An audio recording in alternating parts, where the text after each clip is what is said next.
We keep talking about it, but we have to talk about it because people are mad in AEW. And this time it's Saraya, the English girl. And man, like, you got to check out these news right here. Here it is. She's loving the. Oh, wait, no. Wait, that's the wrong one. Well, yeah, pretty good single by Eminem. The Houdini, was it? Pretty good, right, Kenny? Houdini, yeah, Houdini. Yeah, pretty good, pretty So good. Shady's back. But in other news, we had a match that was scheduled for AEW Dynamite. And then without explanation, it was like, just gone, vanished into midair. And now, I think next week, we have this match coming back, or it already happened, I'm not sure. Jog my memory. But it's just people are confused. As you can see, Mr. AEW Blog is like, what the hell is going on? So he was not the only one, right? Saraya came out there and on Twitter, she like tweeted 2 tweets, like, basically saying, hey man, what are you doing? You're not treating me right in this company. I'm freaking Saraya. I must be, like in more important storylines and stuff like that. So basically, she just kind of made some noise and told AEW that she was unhappy, and all of a sudden, we got our match back. So, how do you feel about this whole situation right now, Kenny? Well, it's been kind of strange. Her whole run in AEW. But yeah, she posted on X. She said, "I'm about to start speaking my mind," and then that tweet just mysteriously vanished. Everybody was putting like the Bryan Danielson meme on You're it, saying right. they were going to cook her for posting that. But yeah, she seems to be unhappy right now. And you know what? I don't blame her, because when she came in, she was supposed to be a big deal. Everybody was like, oh, Saraya's here. Not only is she here, she's wrestling, because she was shut down in WWE. They told her she had to retire based on her previous injury. And we've only seen her wrestle like, I think 3 or 4 matches in AEW.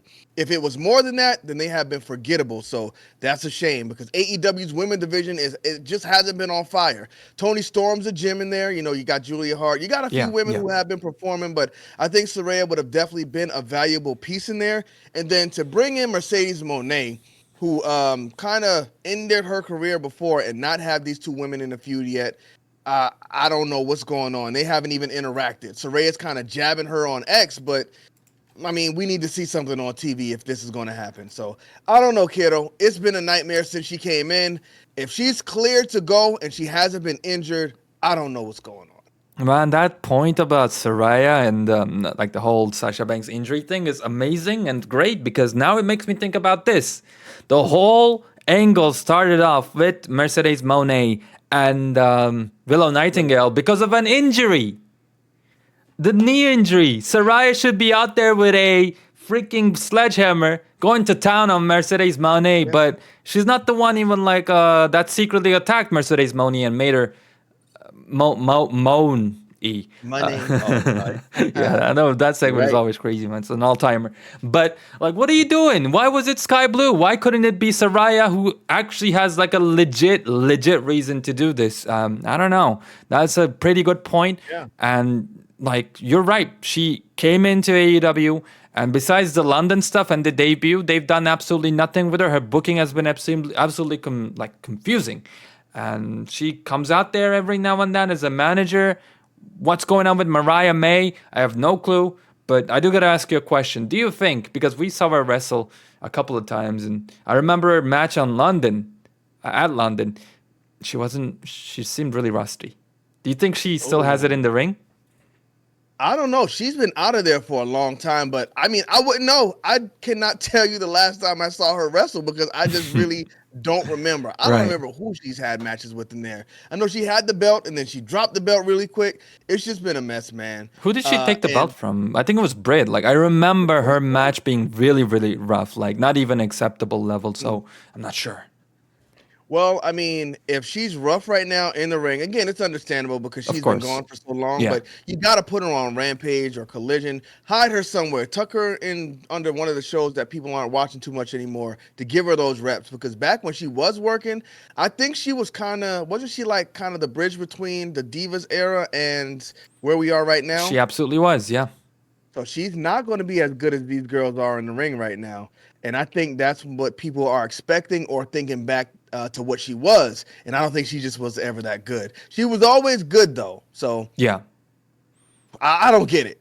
that's what I gotta keep going back to. I just don't get it Fair enough. I because I think think she's a star. Yeah, she's absolutely a star. That was gonna be my point. I think she can get her mojo back in the ring as long as she trains and wrestles regularly enough.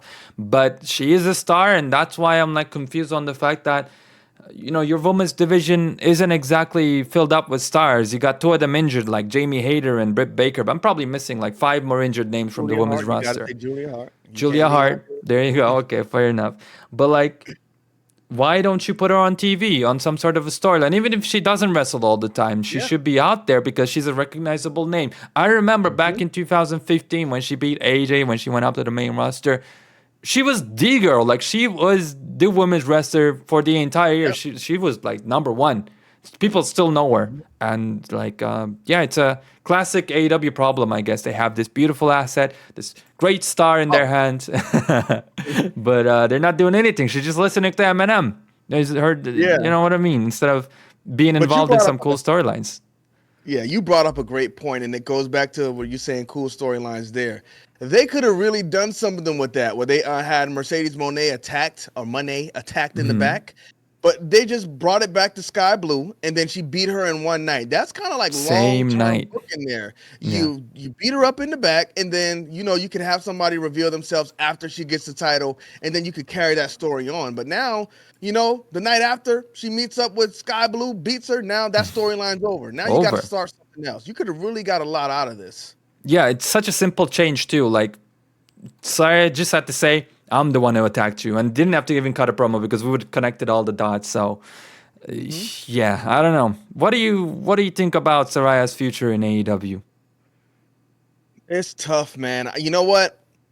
The fact that you said she's rusty, I'm sure you remember her matches. I don't, but I do. I think whatever it is, I don't know how much is longer on her contract, but I think they need to pick it back up because again, she's a recognizable face. She's a star. I think she should be at the top of the women's division. She doesn't have to be the champion. Honestly, I don't want anybody to beat Toni Storm right now, but Yeah. she could be in there putting up like believable title defenses. You put Serena Deeb in there with Toni Storm at Double or Nothing. Who thinks Serena Deeb is going to win this match? Saraya would have been a perfect piece to put right in there, right in that spot. And I think, it would have made the match more believable, more enjoyable, and it would have gotten people a lot more invested because these two have these crazy characters. Saraya's going around kissing everybody. Toni Storm, we see she's out of her mind. I think she's been kissing everybody before this. So you put those two together, I think you could have made a much better storyline. But for whatever reason, Saraya had to do something. That's what it comes down to. Something had to happen backstage. And with her throwing these little shots, these small, tiny digs on X and deleting them, something's going on. We just don't know about it yet. Look, man, I don't think it's a good sign because Andrade used to do stuff like this. Ricky Starks has been doing stuff like this. And most of the time, when the people start doing stuff like this, they either take a long hiatus. They disappear. Hiatus.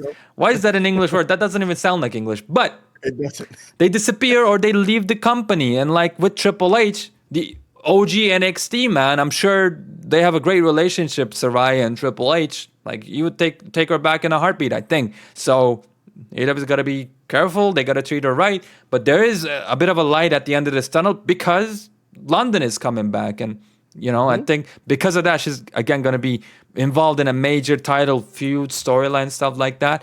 And yeah, I think we pretty much explained why that should be the case, regardless if we have London coming or not. So yeah. Man. Pre Saraya. Yep.